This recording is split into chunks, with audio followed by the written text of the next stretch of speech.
The Monte Carlo Rally, and this year, what a rally.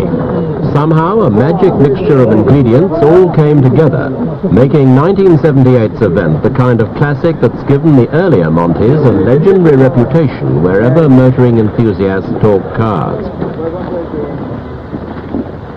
The word rally, say the dictionaries, means to reassemble and get together again, and the Monte really lives up to that definition. For competitors start from 7 different cities scattered across Europe: Paris, Warsaw, Almeria in Spain, Copenhagen, Frankfurt, Rome, and Monte Carlo itself. Each group has its own rally route, the 4 the most competitive sections centered on the Principality. That's where the real action is. Winning the Monte in the glare of European publicity can be a valuable asset to a motor manufacturer. But any top league rally is an expensive venture, even for factory-backed teams. So these days, the likes of Ford, Saab, Toyota and British Leyland choose carefully, going for events where their investment's most likely to reap the maximum prestige. This year it was Fiat and Lancia who put their chips on Monte Carlo, and so sure was their chance of victory that other major teams decided to sit it out. Instead, there were legions of rich enthusiasts and semi-works crews making up the bulk of the field. Over 200 were to take part, including a special class for diesel cars entered by Volkswagen and Citroën. As always, weather was likely to be a deciding factor. It can make all the difference. Dry tarmac turns the event into a power benefit, favoring the racier cars. Ice gives the advantage to those whose engines are over the driving wheels, giving better traction. In snow, it's the sure-footed front-wheel drive cars that come into their own. The smaller and nimbler, the better.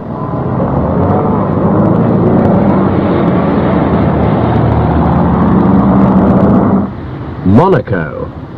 And the race against the clock is on. From now on, time spent on repairs or off the road is time lost, and it's seconds that count. Maybe it's the rally's history, maybe the challenge attached to a high-speed journey, fighting the terrain, the elements, the opposition, and that remorseless clock. Whatever it is, it's the glamour of the Monte.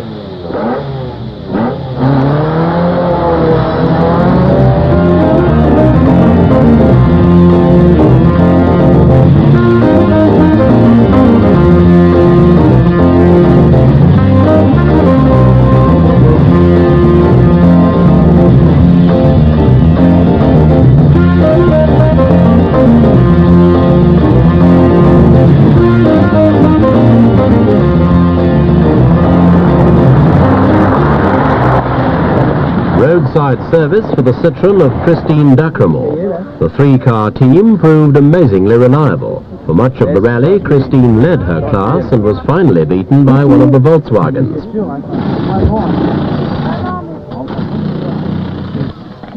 From the start, snow and ice was the big enemy, making emergency changes of direction a risky business.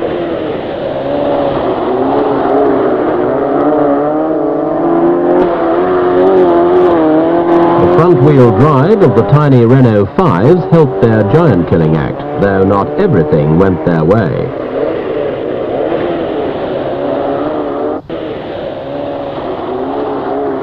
Incredibly, the opening section saw the Renaults snatch the lead from powerful Lancias and the army of Fiats.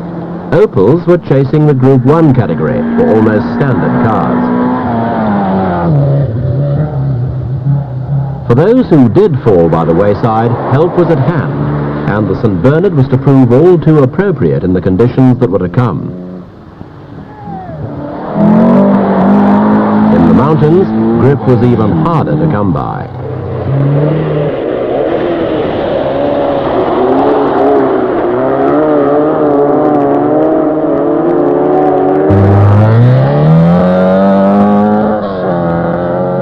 Snow-covered signposts didn't help navigators, or perhaps Roger Carmelet didn't know droite from gauche.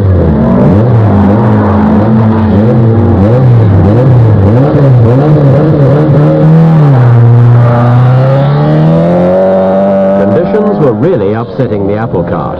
Outright speed was playing only a minor part, with Bernard Darniche and his teammates finding the 235 brake horsepower of their Fiats only embarrassing.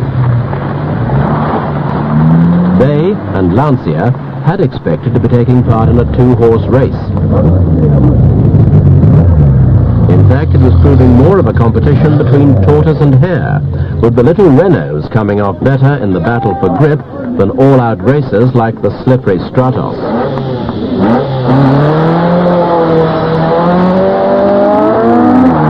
The weather was also playing havoc with the rally's organisation.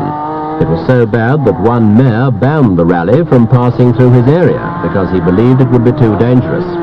Some stages had to be closed, and competitors who needed time to service their cars couldn't fit running repairs into their schedules.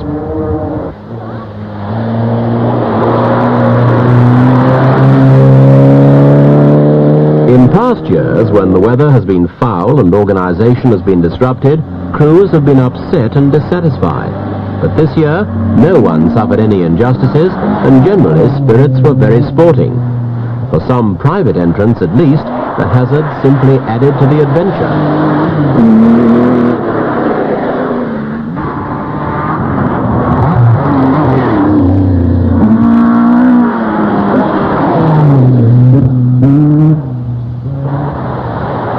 Ice that would reduce commuters to a crawl barely daunts the rallyman. Yet they have to walk a tightrope, slow and safe, and you might as well stay at home. But a little too fast and that treacherous ice can end your rally with just one skid too many. Judging speeds and distances to a hair's breadth. Concentration. That's what rallying's all about.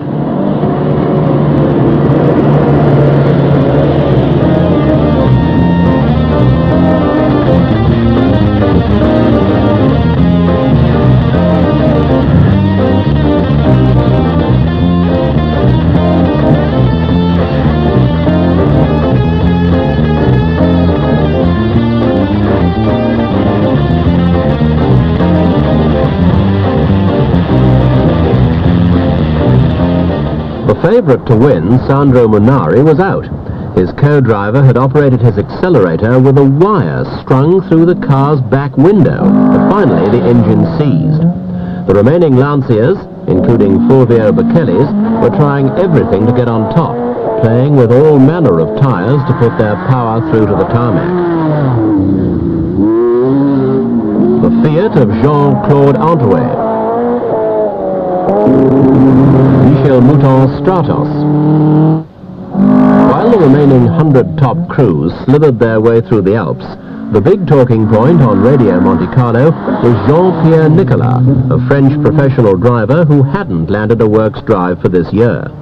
Nicolas had been so keen to enter that he'd hired a Porsche from another rallyman, persuaded his friends to man a couple of service vans, and scraped together the cash for a last-minute entry. With only 4 days to go before the event, he had finalized his plans. And now, against the odds, he'd actually taken the lead. Even to the most hardened of the teams, it seemed like a fairy tale. The story of Nicolas and his shoestring assault on the world's most famous rally was on the lips of everyone as they tackled the crucial final stages.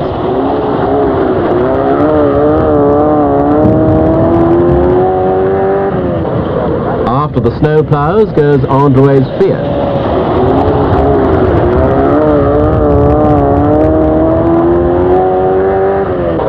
Top lady Michèle Mouton heading for 7th place.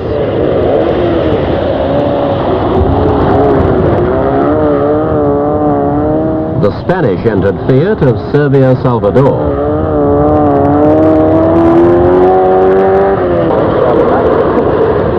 Despite the lack of official works entries, 1978's Monte had become more exciting than anyone had hoped.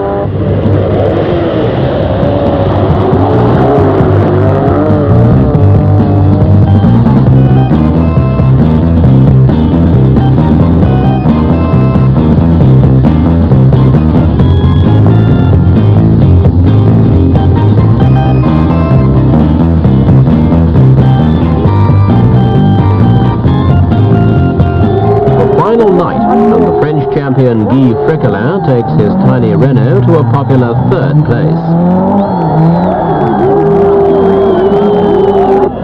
Walter Röhrl's Fiat comes through to 4th place and first non-Frenchman home.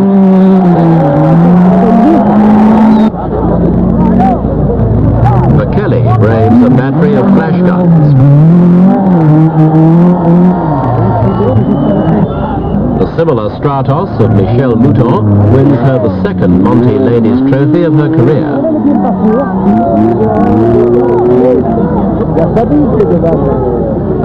With a maestro's touch, Nicolas sweeps into that fairy tale finish and victory.